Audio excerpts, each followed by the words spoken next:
This happened on that long footbridge connecting Mong Kok East station to MOKO Mall in late March 2026, where the air conditioning is always freezing and the floors are polished to a mirror shine.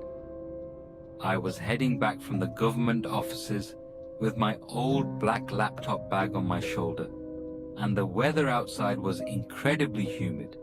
But the moment I stepped into the bridge, I caught this sharp scent of something rotting like meat forgotten in the back of a freezer for months. I actually stopped to check the tread of my shoes, thinking I stepped in something gross on Laundry Street. But they were perfectly clean with just a few tiny pebbles stuck in the rubber. I just figured the mall cleaners were skipping the vents and kept walking toward the sports shop on the second floor to check for sales. I was trying on a pair of white sneakers, and when I stomped my right foot to test the cushioning, the floor didn't feel solid at all, but soft and squishy like stepping onto a slab of raw pork. I jerked my foot back and stared at the white tiles, but there was nothing there except a tiny water droplet the size of a fingernail that felt unnaturally icy when I touched it.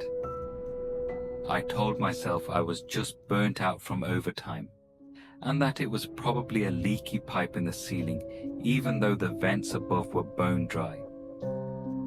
I headed for the long escalator to the third floor restrooms and noticed a person in a grey hoodie standing a few steps ahead of me, perfectly still.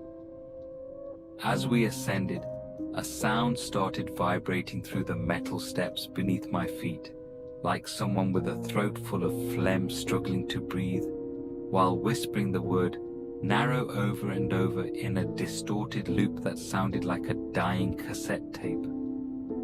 There was nobody else around, and the grey figure in front of me hadn't moved an inch while my heart started thumping against my ribs, and the air turned thick with that freezer-burn stench. Just as we reached the top, the figure in the hoodie spun around, and my entire body locked up because there was no face, only a slab of bloated white skin covered in tiny weeping cracks.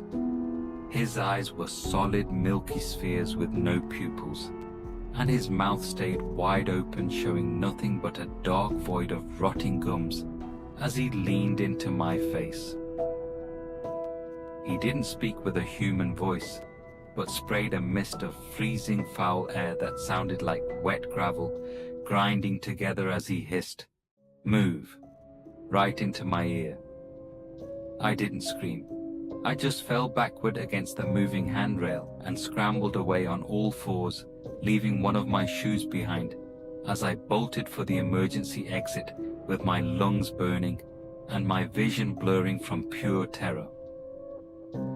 I spent the next 3 hours sitting in the middle of a massive crowd at Mong Kok Center just to feel safe. And when I finally got home, I realized the sole of my new white shoe was covered in a thick layer of black mold that smelled so much like decay, I had to throw it down the trash chute immediately.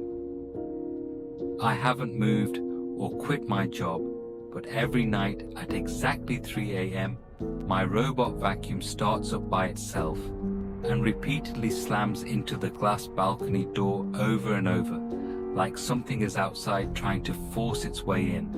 Now I need you to do something for me because I can't shake the feeling that I'm being watched. Slowly turn your head and look at the gap in your bedroom door, or the space between your curtains right now. Do you notice the gap is just a tiny bit wider than it was when you first sat down? Or can you smell a faint scent of old frozen meat drifting through the room? If you see it or smell it, please tell me because I need to know if he followed my voice and found his way to you instead. The story has ended, but they have noticed you now. You are already deep within the hollows. To ensure you find your way back, or perhaps to ensure you never leave, you must mark your presence. Like the shadow you saw, share the whispers you heard, and if you are truly brave, Subscribe to Midnight Hollows, because some things only exist in the dark. See you next midnight.